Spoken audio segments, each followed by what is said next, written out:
All right, let's get into it. If you've ever played the board game Catan, you know the feeling. You've traded your sheep for wood, you've built roads that go absolutely nowhere, and yeah, you've probably cursed the robber a time or two.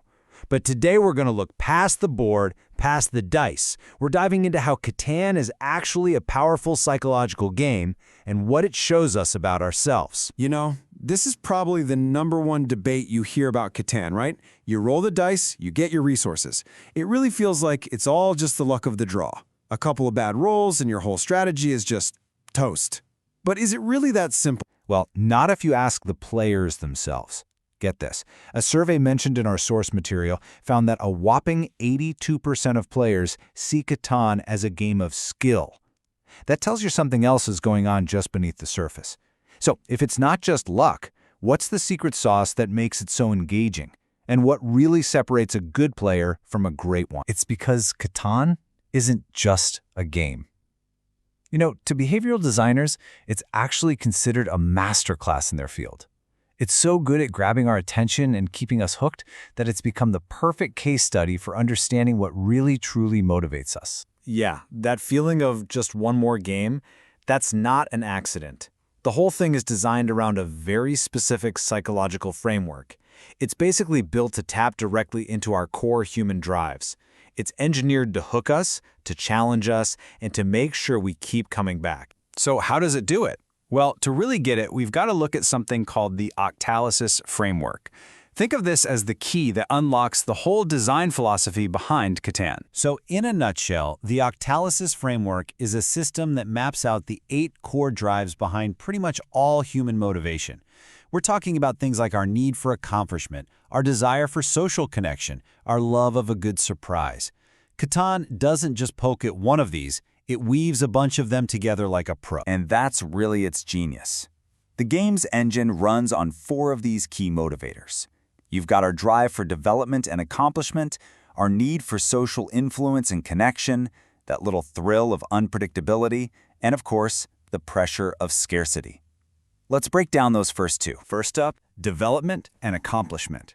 This one's pretty obvious, but it is so powerful. Your goal is clear. Get to 10 victory points. And you literally see your progress grow right there on the board.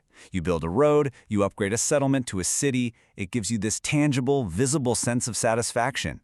It makes you feel competent, like you're actually building an empire. But here's the catch. You can't win by yourself. And that brings us to social influence. As one source perfectly puts it, negotiation is the absolute heart of the game. It is not optional.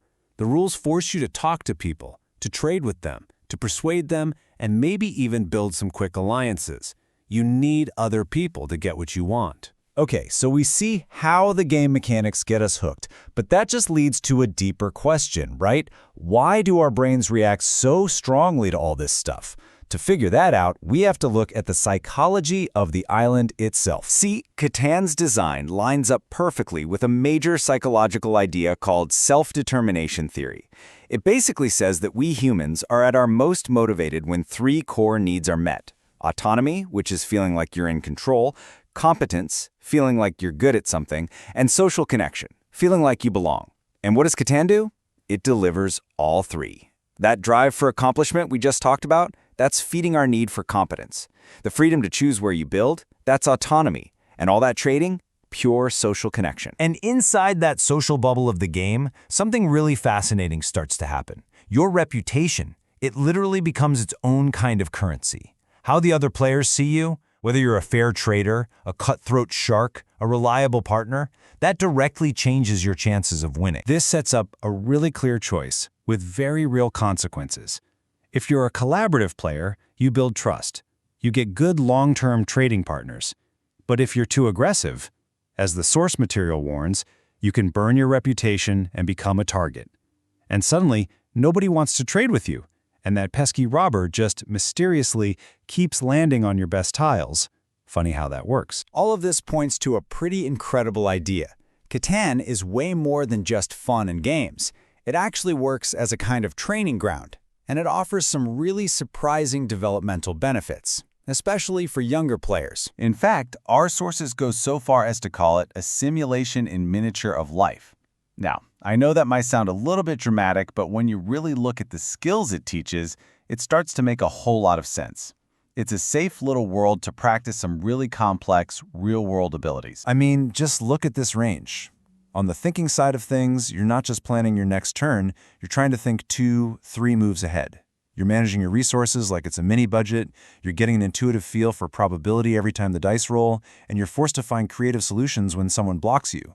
And then on the emotional side, you're learning negotiation, you're learning patience, and you're learning how to deal with the frustration of a bad roll, which is real resilience. Let's just zero in on one of the most critical skills here: empathy. Catan teaches a fundamental rule of how to succeed with other people. To get that brick you so desperately need, you first have to figure out what the other player needs and make them an offer that's good for them too. It's a direct, hands-on lesson in seeing the world from someone else's point of view. So, after the board is packed away and all the pieces are back in the box, what's the big Catan lesson? What do we take with us? It's really about taking the wisdom you learn in the game and applying it to the world outside of it. So, if there's one big idea to walk away with, it's this. Catan is so much more than a game about collecting resources. It's an instrument for development. It simultaneously cultivates strategic minds and empathetic hearts. It trains both sides of our intelligence at the exact same time. And that leaves us with a final question to chew on. The game teaches us how to navigate this little world where pure luck, your personal strategy, and your social reputation are all constantly in play. So the question is, how can we take those lessons and use them more consciously in our own jobs, in our relationships, in our communities? Especially in those times when we might think everything is just up to chance, or that it's all up to us.